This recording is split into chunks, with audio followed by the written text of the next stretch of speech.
Pumalag po ang kampo ni Mike Defensor sa pagbawi ng salaysay ni Orly Gutesa sa flood control scandal matapos nitong igiit na pinilit lang siya nina Defensor at Senator Rodante Marcoleta.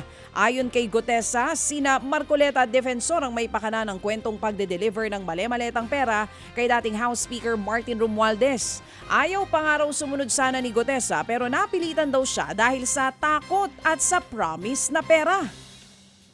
Sinimulan na ni Senator Marcoleta ang basahin ang ginawa ni Mark na affidavit base sa sinabi ni former Congressman Mike na sabi niya, pare, ayusin ko ang Tagalog.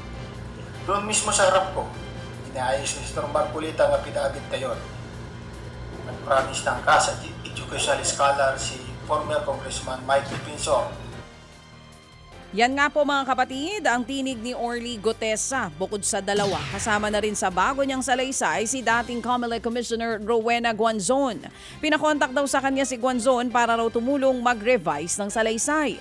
Pero ang banat ng dating commissioner, sinungaling daw si Gutesa.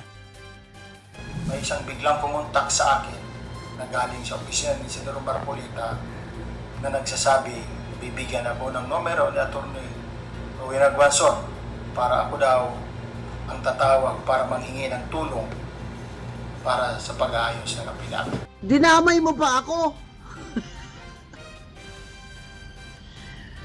Isipin mo na lang. With my status as a retired COMELEC commissioner, and a former COA commissioner, law practice for 25 years, and maniniwala ba sa Gutesa na mag-aabogado ako para sa'yo? Yan nga po ang sunurang tinig ni Orly Gutesa at dating COMELEC Commissioner Rowena Guanzon. Wala pa namang komento sina Marcoleta at Defensor sa mga sinabi ni Gutesa. Pero sabi po ng abogado ni Defensor na si Attorney Ferdinand Topacio, mukhang natakot si Gutesa sa panggigipit ng administrasyon kaya ito'y bumaliktad. Ayon naman po sa ombudsman, hindi na bago ang ganyang pagbaliktad. Pero hindi raw yan magiging hadlang para sa ikakaso nila kay Romualdez. Lalo't meron daw silang 28 witnesses laban sa kanya.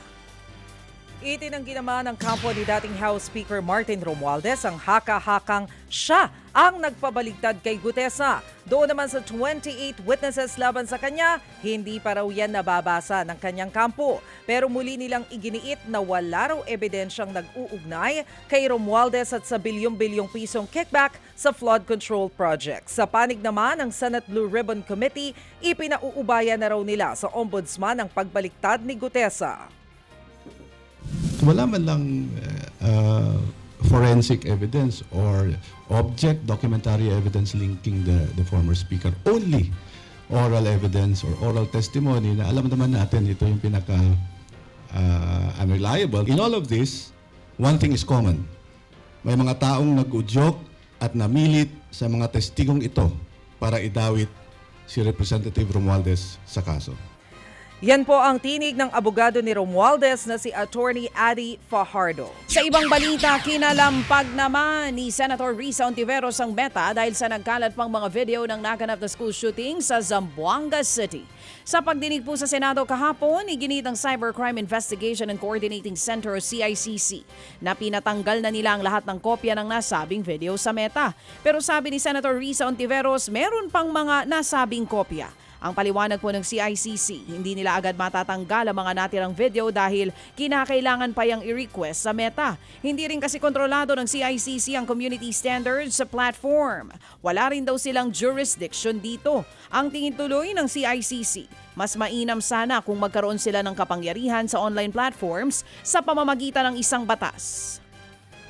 Any second that any video is there, it creates harm, whether it's misinformation, disinformation. In extreme cases, these school shootings, violence, and yung mga extreme violence na pinapakita ho, and it's being rewarded by virality, it's being rewarded by sharing. Kaya ho, ang ginawa ho talaga natin, apart from talking to Meta, we directly talk to our netizens para hindi na ho i-share yung video na yun. I think the solution lies in acquiring jurisdiction over the platforms. Kasi ho, ngayon nakarely lang tayo sa community standards ni ho nila. Nakikiusap pa rin ho tayo Nakikiayon pa rin ho tayo sa kanila. Instead of, maybe when we acquire jurisdiction, we propose also in our country, ito isama nyo sa community standards nyo.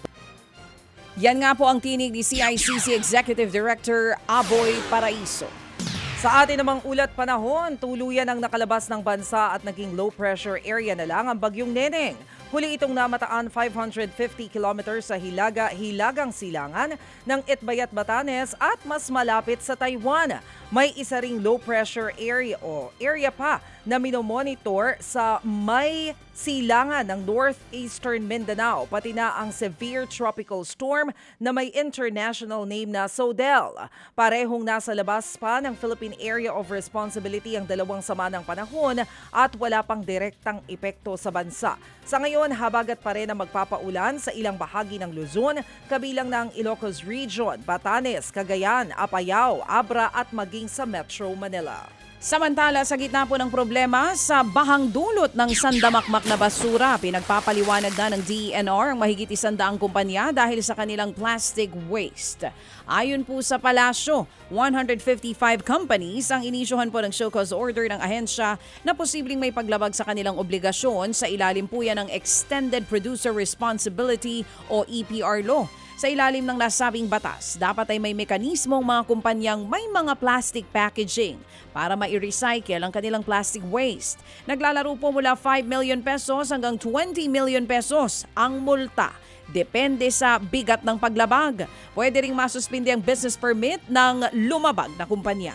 Mga kapatid, patuloy po kayong tumutok sa 105.9 True FM para sa totoong balita, impormasyon, music and entertainment. Mag-subscribe sa aming YouTube channel at podcast at sundan nyo kami sa Facebook, Instagram, X at TikTok sa True Network PH.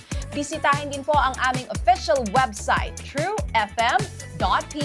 At panoorin din kami sa True TV Signal, Channel 19. Kami po ang 105.9 True FM. Laging true sa'yo, kapatid.